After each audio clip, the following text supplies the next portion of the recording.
What is going on YouTube? Lamont at large, and today I'm coming to you from Galveston, Texas. I am in the Broadway cemeteries. That's what the locals call it. The Broadway cemeteries, basically it's a collection of 7 different cemeteries here in this area right here. You basically have each cemetery for each different denomination. In regards to religion, you have the Hebrew section over there. That would be one. You have the Episcopal. That would be one over there. You got the Catholic.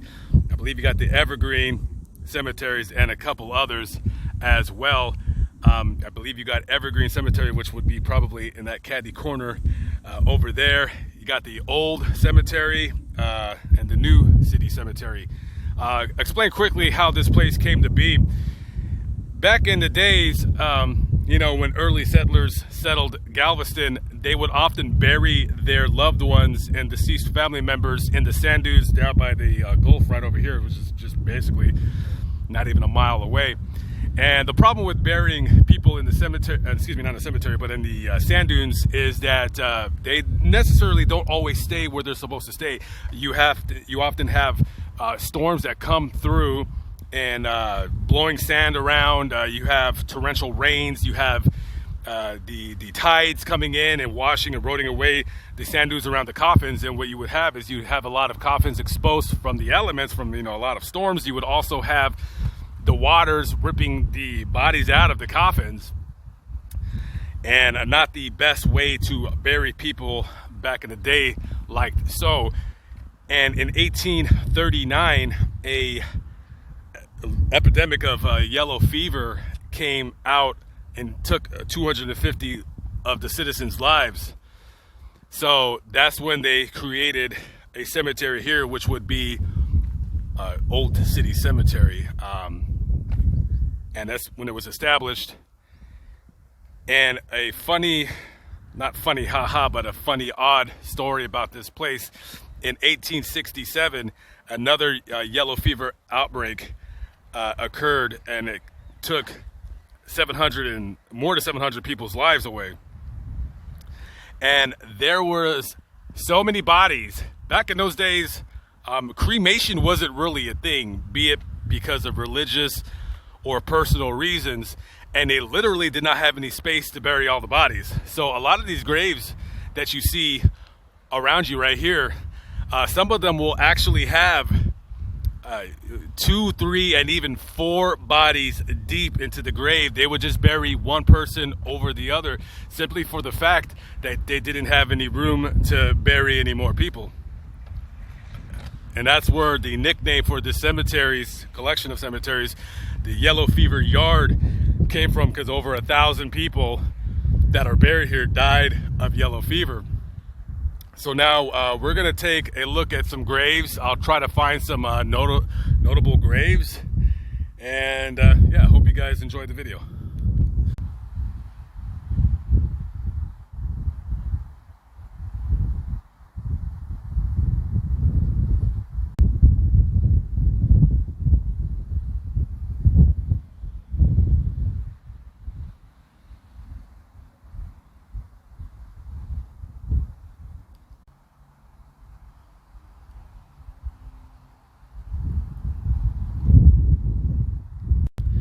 We are currently in the Old City Cemetery part of the cemetery. So this would be the actual part where it was first founded. Now you're going to see a lot of graves in this section of the cemetery that, of course, a lot of the people from 1839 that died of the yellow fever were buried. And a lot of people back in those days, they couldn't afford something like this. This was very expensive. I mean, there was a lot of poor people back in those days.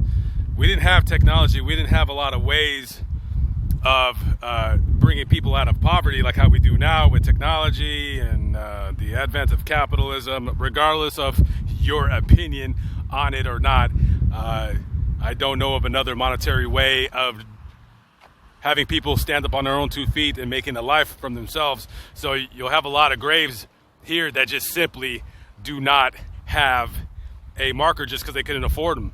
They would use wood as a marker, or they would just pick up a stone off the ground and just carve their name into it. But then, over time, things erode And, you know, a lot of the people that have markers, you know, if the community got together and paid money for them to have one, cool. If not, oh well. And you see a lot of these bigger monuments. These were pretty affluential people.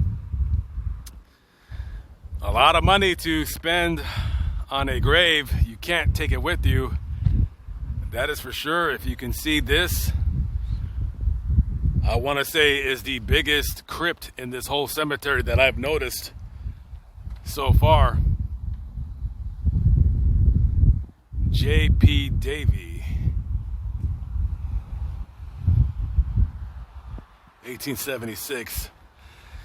And as you can see, the broken vase right there. And if you can just kind of look inside, that is where they are interred, in the ground, right there.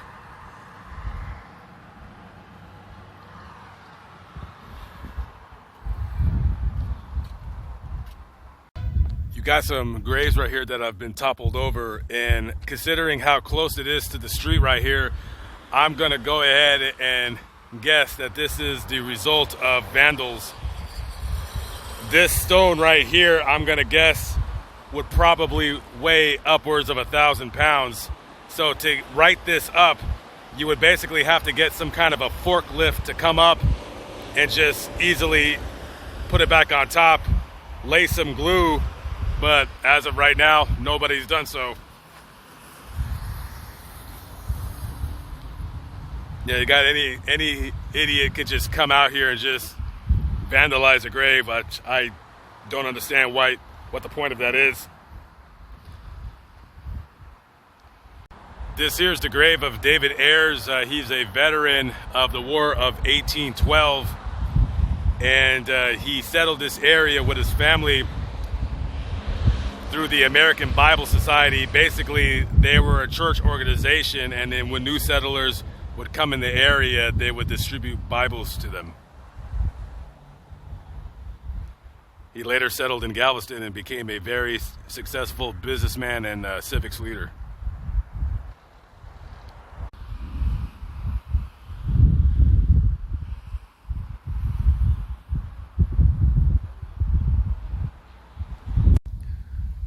This right here is the Alberti family grave. You'll notice you got Louis C., who is the father, his wife Elise, and then you got Louis Jr., Caroline, Ella, Elise, Dora, and Willie.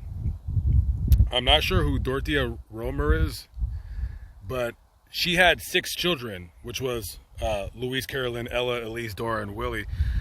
I believe her first child, Louis, he died in 1884. He might have died, I believe, from lockjaw, and she had a baby in 1894. I want to say she died of yellow fever.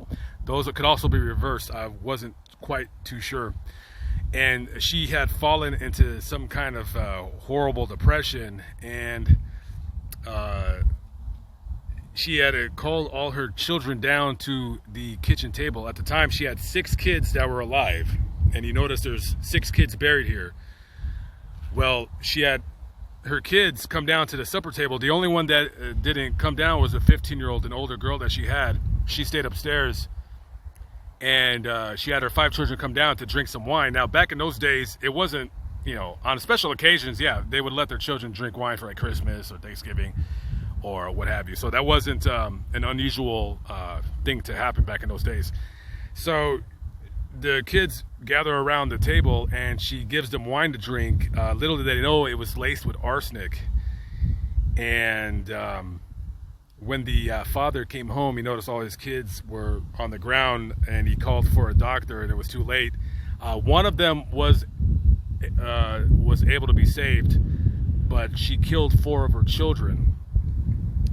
And you know, they basically, you know, there was a trial where they found her that she was medically incompetent, and they sent her to a mental hospital in San Antonio.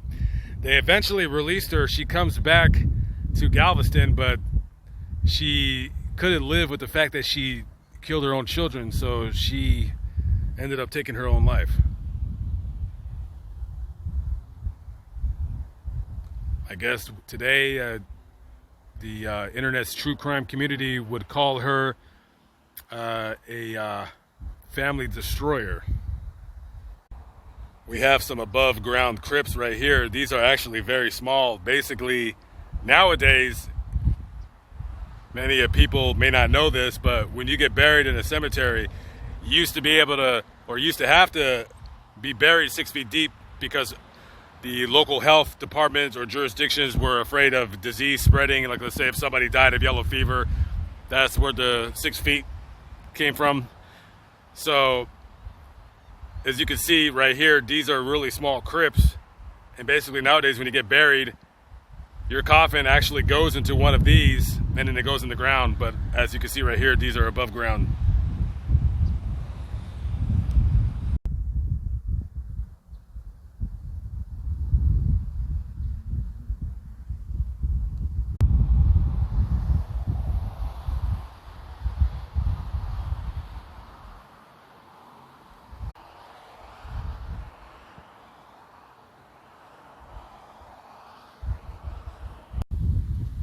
Sacred to the memory of T.J. Allen, born in New London, Connecticut, August 6, 1805, died in Galveston, October 6, 1854, of yellow fever.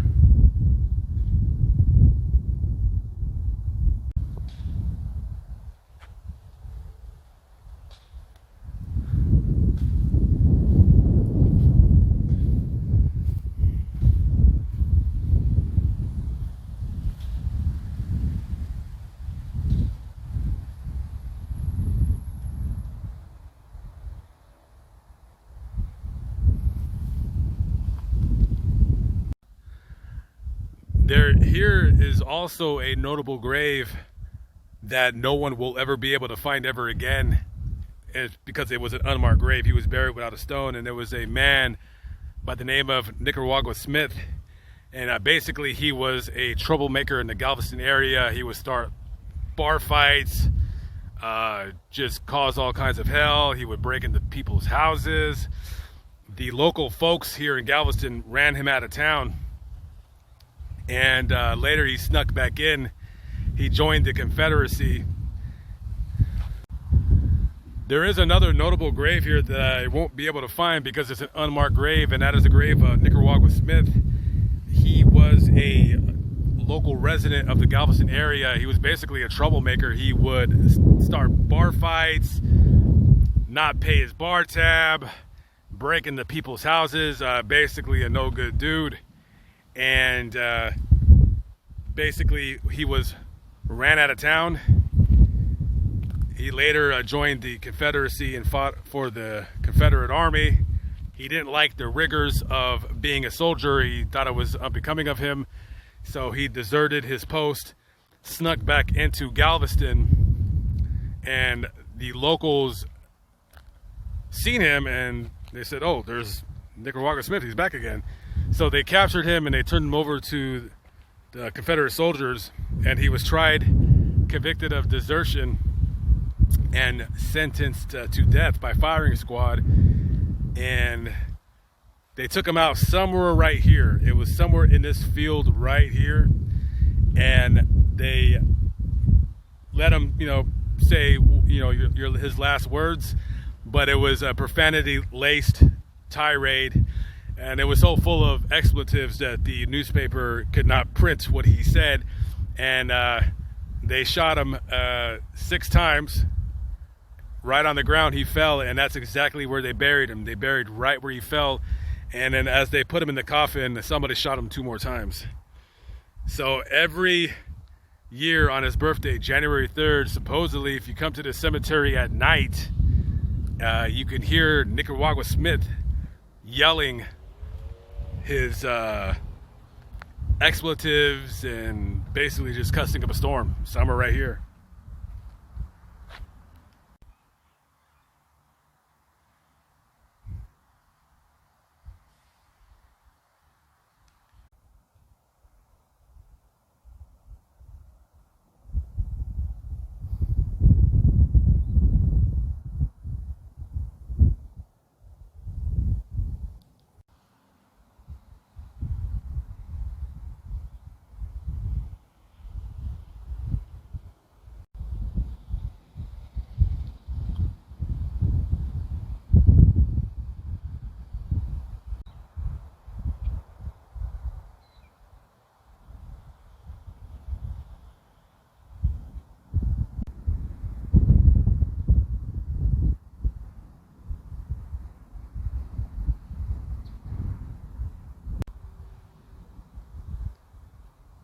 Rest in peace to the Beermans.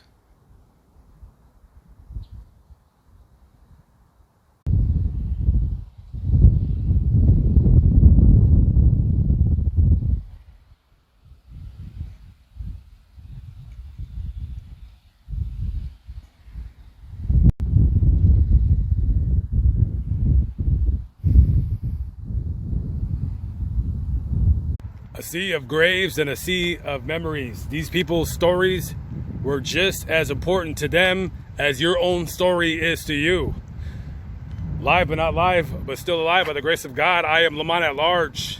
I'm at the Broadway cemeteries in Galveston, Texas. I hope you enjoyed my vlog. I'll see you on the next one. God bless. Peace out.